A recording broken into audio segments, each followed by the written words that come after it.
Hello students, welcome to my channel. मैं हूं आपकी प्रज्ञा मैम और आज के वीडियो लेक्चर में सीजी बोर्ड की क्लास 8 सिविक्स का हम 8 चैप्टर डिस्कस करेंगे। तो इससे पहले के जो 7 चैप्टर्स हैं उनकी वीडियोस मैंने ऑलरेडी चैनल पे अपलोड कर दिए हैं, तो अगर वो आपने चेकआउट नहीं किए हैं तो पहले वो चेकआउट कर लीजिए। तो यहाँ पे हम यूनाइटेड नेशन ऑर्गेनाइजेशन के बारे में जानेंगे। यूएनओ के बारे में आपने कहीं ना कहीं सुना होगा, नहीं सुना होगा तो डब्ल्यूएचओ तो आपने कहीं ना कहीं सुना ही होगा, वर्ल्ड हेल्थ ऑर्गेनाइजेशन, जो इसी का ही एक पार्ट है। तो यहाँ पे हम यूनाइटेड नेशन ऑर्गेनाइजेशन, ठीक है, इसके बारे में देखेंगे। तो यूनाइटेड मतलब सबको एकजुट रखने वाला, नेशन मतलब जो जितनी कंट्रीज है, और ऑर्गेनाइजेशन एक संस्था। तो सारी जो नेशंस है वर्ल्ड में उनको एकजुट करने के लिए एक जो संस्था है उसे यूनाइटेड नेशन ऑर्गेनाइजेशन कहा जाता है। तो इसी से ही आप समझ सकते हैं कि हम आगे चैप्टर में क्या देखने वाले हैं। तो in the last lesson you have learned about 2 world Wars. तो हमने 2 वर्ल्ड वॉर के बारे में प्रीवियस जो क्लासेस है उसमें देखा था। in that wars most of the countries were divided into 2 big groups and fought। तो इसमें जो है बहुत सारी जो कंट्रीज है वो क्या कर रही थी, 2 ग्रुप बना ली थी और लड़ रही थी। इसे ही वर्ल्ड वॉर कहा जाता था, इसलिए वर्ल्ड का वॉर कहा जा रहा है। तो first world war was held between 1914 to 1919 and second was 1939 to 1945। तो in this wars dangerous weapons were used, और ये इतने खतरनाक वॉर थे, इसमें खतरनाक तरीके के हथियार जो है वो यूज किए गए थे। In that war not only millions of soldiers died but common innocent people were also killed. और ये जो वॉर हुआ इसमें ना कि जो मतलब मिलियंस ऑफ सोल्जर्स, आप समझ रहे हैं कितने सारे जो सिपाही हैं वो मारे गए, लेकिन बहुत ही ज़्यादा मतलब बहुत ही ज़्यादा तादाद पर जो इनोसेंट पीपल है, जो कॉमन पीपल है, जिनको कुछ भी नहीं पता, ये लोग की भी मौत हुई। A large number of property was damage, use of nuclear weapons have endangered humanity. तो बहुत सारी जो प्रॉपर्टीज वगैरह है लोगों की वो डैमेज हुई, और न्यूक्लियर वेपन्स जो यूज़ हुए, जो हिरोशिमा नागासाकी में जो न्यूक्लियर बॉम्ब्स फेंके गए, चाइना में जो हिरोशिमा नागासाकी वहाँ पे, सॉरी जापान में जो हिरोशिमा नागासाकी वहाँ पे जो बॉम्ब फेंके गए, उसके कारण जो है आज भी जो है ह्यूमैनिटी में कहीं ना कुछ खोट आ रही है। ह्यूमैनिटी मतलब ह्यूमंस के फीचर्स में, ठीक है। When these wars were going on, many countries started discussing about the consequence of this dangerous war। अब जब ये वॉर हो रहे थे तो बहुत सारी कंट्री ये डिस्कस कर ही रही थी कि इन वॉर्स का क्या नतीजा होगा, कॉन्सिक्वेंसेस मतलब नतीजा, ये जो खतरनाक तरीके से वॉर हो रहे हैं इनके क्या नतीजे होंगे। To solve the dispute among different nation of the world peacefully and to encourage human welfare work in the world and also for the development of cooperation among different nations, United Nation Organization was established। तो ये जो different Nations हैं इनमें जो मन मुटाव चल रहा है, ये जो लड़ाइयाँ चल रही है, और ह्यूमन वेलफेयर जो है, जो इंसान है उसकी अच्छाई के लिए एक संस्था का होना बहुत ज़रूरी था। इसलिए जो है यूनाइटेड नेशन ऑर्गेनाइजेशन, ठीक है, उसका गठन हुआ ताकि अलग अलग जो डिफरेंट नेशंस हैं उनमें एक कॉपरेशन हो, एक एकजुटता की भावना हो, वो अच्छे से रहे करके इस संस्था का निर्माण किया गया। तो nearly 50 countries on 26 June 1945 signed a charter and organization was established। so देखते देखते मतलब 50 कंट्रीज ने, ठीक है, 50 कंट्रीज ने 26 जून 1945 में एक दस्तावेज साइन किया। चार्टर मतलब एक दस्तावेज होता है, एक डॉक्यूमेंट होता है, उसको साइन किया और इस ऑर्गेनाइजेशन का गठन हुआ। On October 24 October United Nation Organization Day is celebrated, और 24 अक्टूबर को यूनाइटेड नेशन ऑर्गेनाइजेशन डे को हर साल मनाया जाता है। After that, many countries joined this organization. Now 191 countries are members of this organization। तो अभी के समय में कितने मेंबर्स हैं? 191 कंट्रीज हैं इस ऑर्गेनाइजेशन के अंडर में। तो यहाँ पे जो यहाँ यूनाइटेड नेशन ऑर्गेनाइजेशन का ऑफिस है न्यूयॉर्क में, उसकी एक तस्वीर दी गई है। अब यहाँ पे एम्स क्या है, ठीक है, एम क्या है यूनाइटेड नेशन ऑर्गेनाइजेशन का? एम मतलब उद्देश्य क्या है? तो according to the charter following are the aims of United Nation Organization, जो भी वहाँ पे दस्तावेज बनाए गए हैं उनके आधार पर ये जो 4 जो है वो एम्स हैं यूनाइटेड नेशन ऑर्गेनाइजेशन के। तो फर्स्ट क्या है? To maintain peace and security in the world. तो फर्स्ट चीज़ है पूरे विश्व में क्या हो, शांति हो और एक सिक्योर माहौल हो। सिक्योर माहौल मतलब अगर कोई ह्यूमन बीइंग किसी भी नेशन में रह रहा है, एक मैन वुमेन किसी चिल्ड्रन किसी भी नेशन में रह रहा है, तो उसके मन में ये भावना हो कि नहीं मैं अच्छे से रह रहा हूँ, सिक्योर हो, ये उसके मन में डर की भावना ना हो कि कभी भी मेरे ऊपर बॉम्ब गिर जाएगा या कभी भी मुझे कोई मार देगा, इस तरीके की भावना उसके अंदर ना हो। To create equality and friendship among the nations of the world, तो जितने भी नेशंस है वर्ल्ड में उनके बीच में क्या हो, इक्वलिटी और फ्रेंडशिप हो। To solve the problems of economic, social, culture and humanity at international level, तो ये जो मुद्दे हैं इकोनॉमी के, सोशल और कल्चरल ह्यूमैनिटी के, इसको इंटरनेशनल लेवल पे अगर इन चीज़ों पे कोई भी उंगली उठाता है या इस तरीके की कोई किसी भी नेशन को में दिक्कत हो रही है तो उसको इंटरनेशनल लेवल पे सॉल्व करा जा सके। To cooperate in getting basic independence and human right, किसी भी मनुष्य के अगर इंडिपेंडेंस को चोट पहुंचती है, ह्यूमन राइट्स को उसमें धक्का पहुंचता है, तो ये मतलब कॉपरेट होके उनके ऊपर उनका साथ देते हैं उस नेशन का। तो principles of United Nation Organization, तो एम्स हमने देख लिया, अब इनके प्रिंसिपल्स क्या हैं, ठीक है, इसके सिद्धांत क्या हैं, किस सिद्धांतों पे काम करते हैं। To achieve its aim, United Nation Organization has taken some measures to decide it principles as follows, तो अपने एम्स को, जो उनका उद्देश्य है उसको अचीव करने के लिए कुछ सिद्धांत उन्होंने बना के रखे हैं।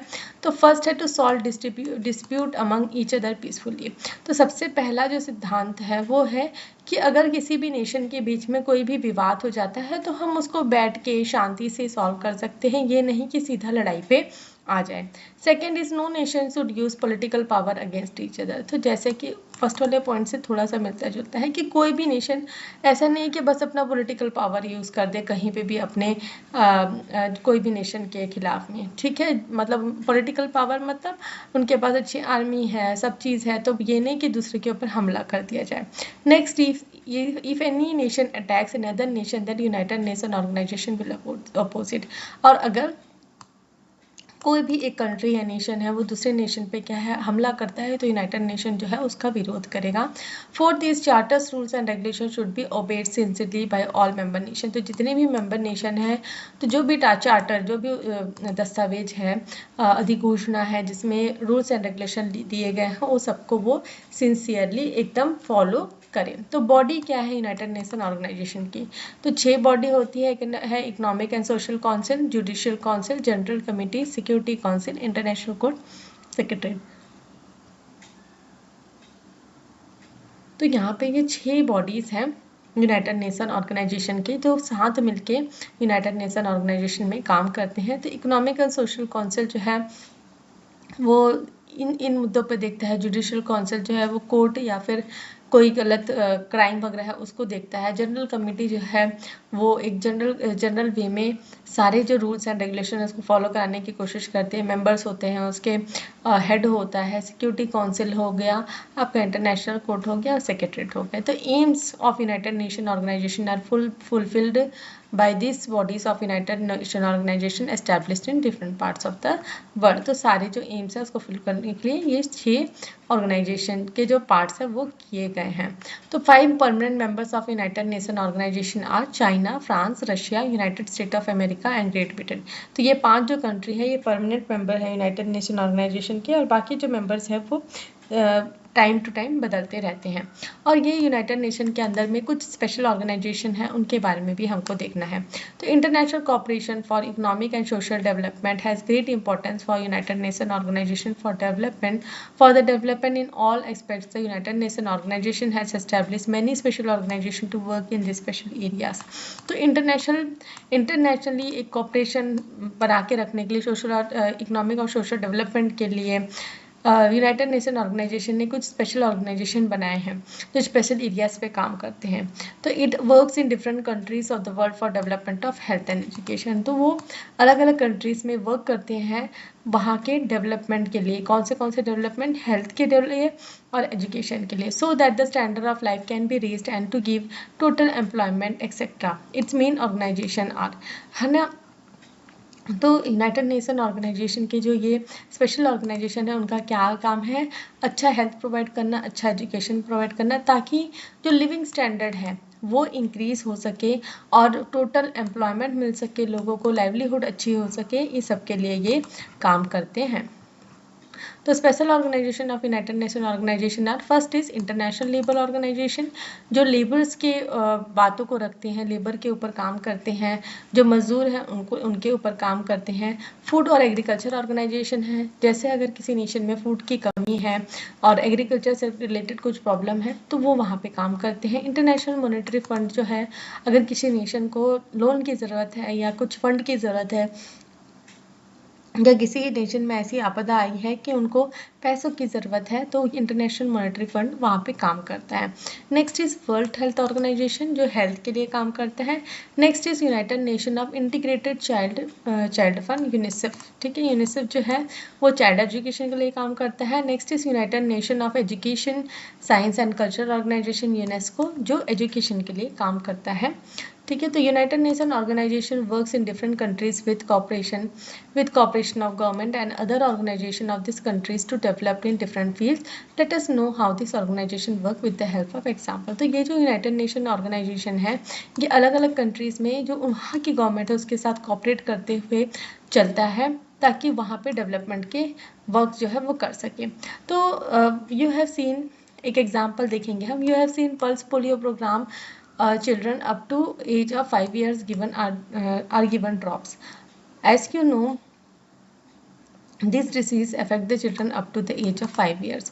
तो pulse polio programme, polio drops के बारे में आपने सुना ही होगा। तो ये WHO का प्रोग्राम है जहाँ पे 5 साल के जो बच्चे हैं, 5 साल और 5 साल के कम उम्र के जो बच्चे हैं उनको क्या है पोलियो ड्रॉप्स दिया जाता है। तो यहाँ पे some special agency of United Nation Organization उनके लोगों के साथ दिया हुआ है, वही है नाम है जो हमने ऊपर देखे हैं, लोगों के साथ यहाँ पे दिया हुआ है। तो this programme is a part of world health organization. तो ये जो पोलियो का प्रोग्राम है, पोलियो को हटाने का, इरेडिकेट पोलियो मतलब जो पोलियो को हटाने का जो प्रोग्राम है वो वर्ल्ड हेल्थ ऑर्गेनाइजेशन के अंडर ही आता है।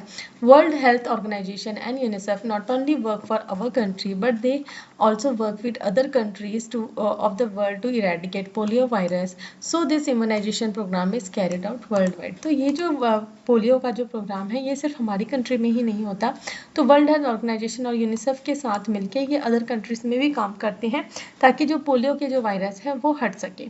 World health organization and UNICEF are earning out vaccination programme in villages and city. तो वर्ल्ड हेल्थ ऑर्गेनाइजेशन और यूनिसेफ मिलके वैक्सीनेशन प्रोग्राम विलेजेस और सिटीज में कराते हैं। किसके लिए?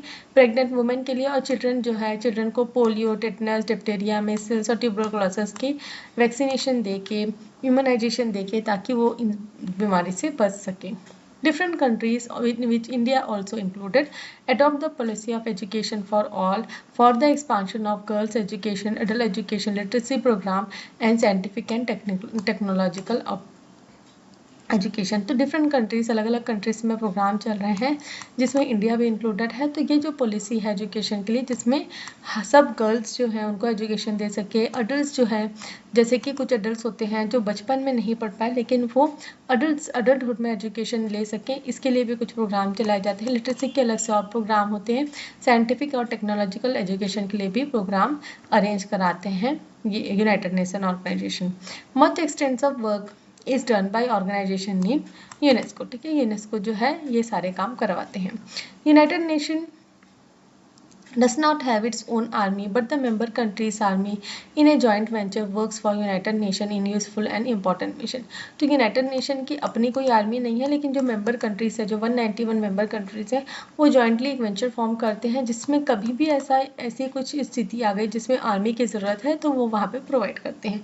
तो for solving the dispute between the two countries within the country in a peaceful manner, international peace organization mission is formed to maintain peace in Afghanistan. International Peace Mission Army was sent in which Indian soldiers were also included. तो international peace organisation का ये काम है कि अगर कहीं विवाद हो गया है, जैसे कि फॉर एग्जांपल अफगानिस्तान में ऐसी स्थिति आ गई थी तो इंटरनेशनल पीस मिशन ने आर्मी सेंड की थी जिसमें इंडियन सोल्जर्स भी इंक्लूडेड थे। यहाँ पे यूनाइटेड नेशन की मिलिट्री है जो कहाँ है, अफगानिस्तान में गई है पीस संदेश के लिए, शांति संदेश के लिए। तो इसमें मेजर जनरल एसपी भाटिया जो है वो मेडिकल कोर को अटेंड कर रहे हैं।